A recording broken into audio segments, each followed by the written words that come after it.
Paz do Senhor Jesus, amada igreja, louvado seja o nome do Senhor Jesus. Estamos, aleluia, hoje aqui para encerrar a leitura no primeiro livro das Crônicas.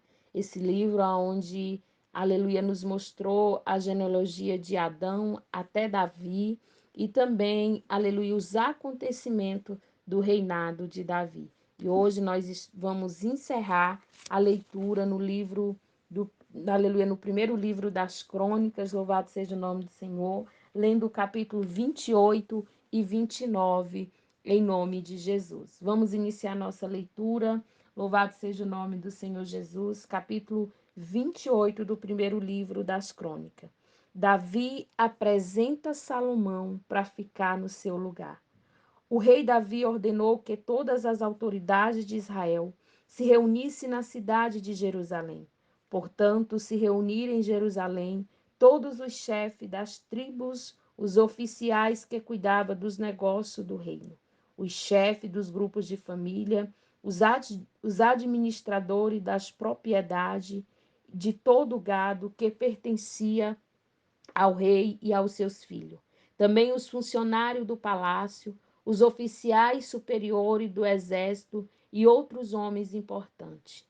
Então Davi ficou de pé na frente deles e disse: Povo da minha terra, meus irmãos, escute.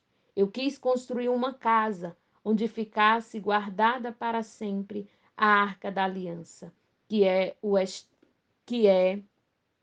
o estrado dos pés do Senhor nosso Deus.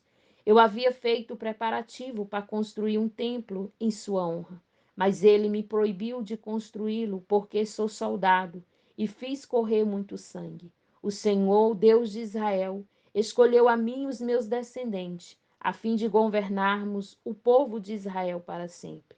Pois ele escolheu a tribo de Judá, para que dela saísse os reis. Da tribo de Judá, ele preferiu a família do meu pai, e entre os filhos do meu pai, ele me escolheu para me fazer rei de todo o povo de Israel. Ele me deu muitos filhos, e entre todos escolheu Salomão para governar Israel, o reino do Senhor. Davi continuou: Deus me disse: O seu filho Salomão é quem irá construir o meu templo. Eu escolhi para ser meu filho e serei pai dele. Se ele continuar a obedecer a todas as minhas leis e mandamentos, como tem feito até hoje, eu firmarei o seu reino para sempre. Davi disse também: Portanto, agora, na presença do nosso Deus e desta assembleia de todo o povo de Israel, o povo do Senhor, eu recomendo a vocês que obedeçam cuidadosamente a tudo que o Senhor nosso Deus ordenou, para que esta boa terra continue ser de vocês e para que vocês possam deixá-lo como herança aos seus filhos para sempre. E a Salomão ele disse: Meu filho, reconheça o Deus do seu pai e sirva com todo o coração e de livre e espontânea vontade. Ele conhece todos os seus pensamentos e desejos. Se você o procurar, ele o aceitará, mas se abandonar, ele rejeitará para sempre. Você deve compreender que o Senhor o escolheu para construir o seu santo templo. Portanto, seja forte e mãos à obra. Davi entregou a Salomão a planta de todos os prédios do templo, dos depósitos, de todas as salas do lugar santíssimo, onde os pecados são perdoados. Deu também as plantas de tudo o que tinha planejado para os pátios e as salas que deveria ficar ao seu redor, e as plantas dos depósitos, onde seria guardados os objetos do templo e as ofertas dedicadas a Deus. Davi também deu a Salomão, por escrito, a maneira de organizar os sacerdotes, levitas, no cumprimento dos seus deveres, para fazer o trabalho do templo e para cuidar de todos os objetos do templo. O plano terminava o peso de prata e de ouro que deveria ser usado para fazer os objetos do templo, para fazer cada lamparina, candelabro, as mesas de prata e cada uma das mesas de ouro, onde seria colocado os pães oferecidos a Deus. Também determinava o peso do ouro puro que deveria ser usado para fazer os garfos, as bacias e as jarras, o peso da prata e o ouro para fazer os pratos. E o peso do ouro puro, que deveria ser usado para fazer o altar, onde o incenso é queimado, e para fazer o carro, onde seria colocado os querubins, que com as asas estendidas cobriria a arca da aliança de Deus, o Senhor. O rei Davi disse: tudo o que está nesta planta foi escrito de acordo com as instruções que o Senhor me deu, explicando como tudo deve ser feito. E disse a seu filho Salomão: seja forte e corajoso, mãos à obra. Não desanime, não tenha medo, pois o Senhor, meu Deus, estará com você.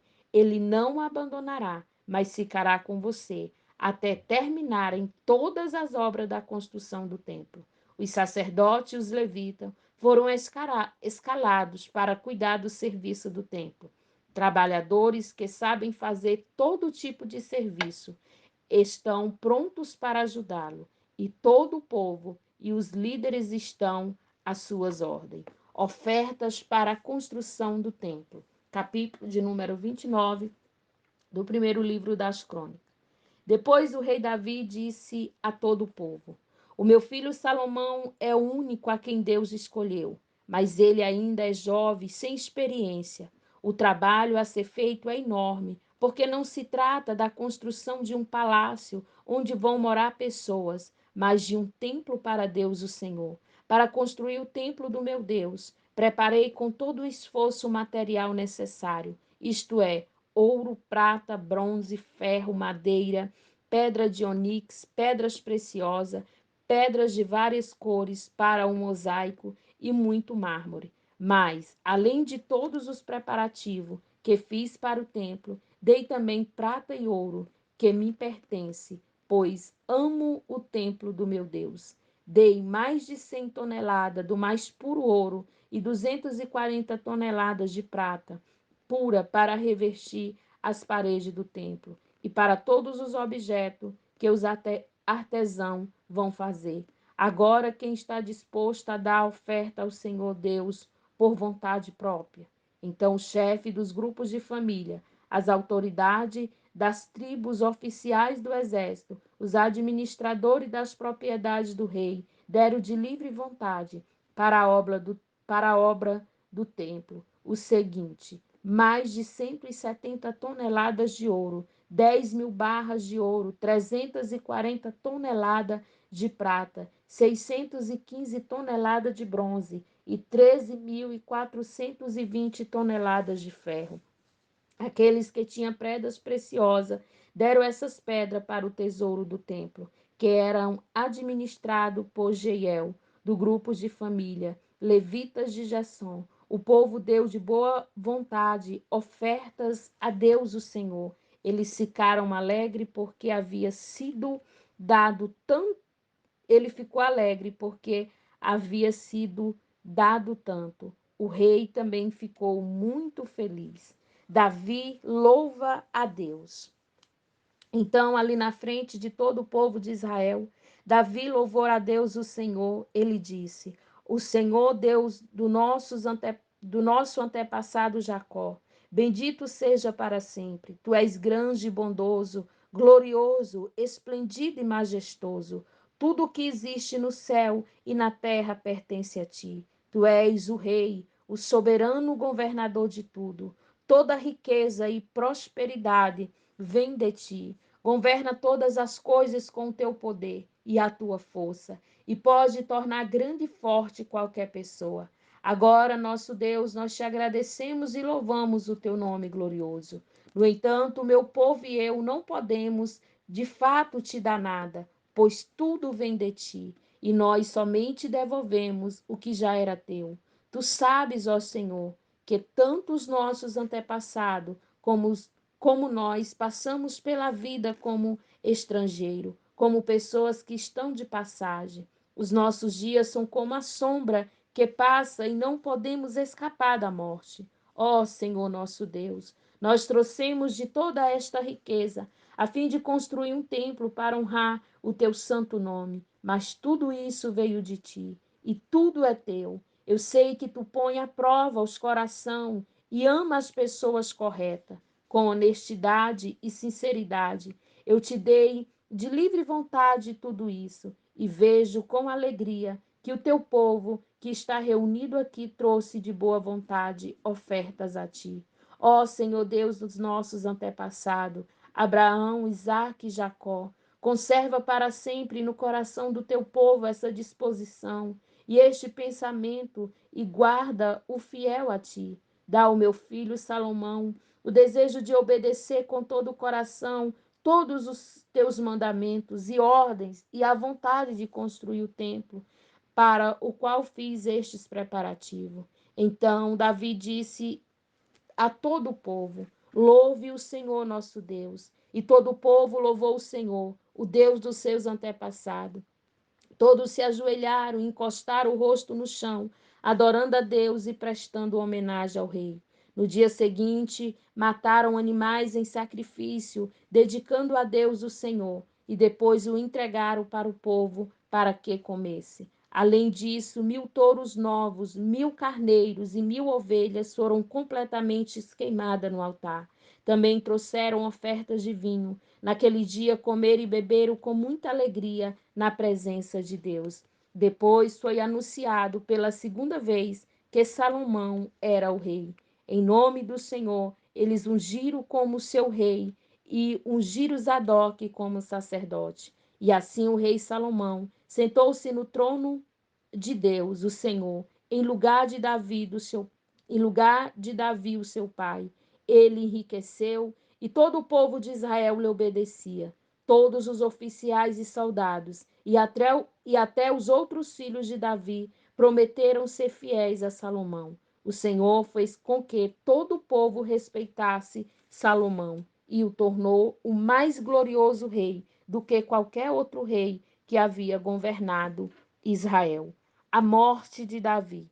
Davi, filho de Jessé, governou todo o povo de Israel 40 anos, 7 anos em Hebrom e 33 anos em Jerusalém. Ele morreu bem velho, rico e respeitado. O seu filho Salomão ficou no lugar dele como rei. A história do rei Davi, do começo ao fim, foi escrita pelos profetas Samuel, Natã e Gade. Essa história fala do seu governo, do seu poder e de todas as coisas que aconteceram com ele, com Israel e com os países vizinhos de Israel. E aqui nós encerramos a leitura no primeiro livro das Crônicas. Louvado seja o nome do Senhor Jesus. Vamos continuar nossa leitura no livro de João, capítulo 9, aleluia, do versículo 24 ao 41. João 9, do 24 ao 41. Então, os líderes judeus chamaram pela segunda vez o homem que tinha sido cego e disseram: jure por Deus que você vai dizer a verdade. Nós sabemos que esse homem é pecador. Ele respondeu: se ele é pecador, eu não sei. De uma coisa sei, que era cego e agora vejo. O que foi que ele fez a você? Como curou você da cegueira? Tornaram perguntar. E o homem respondeu: eu já disse, vocês não acreditaram. Por que quer ouvir outra vez? Por acaso vocês também querem ser seguidores dele?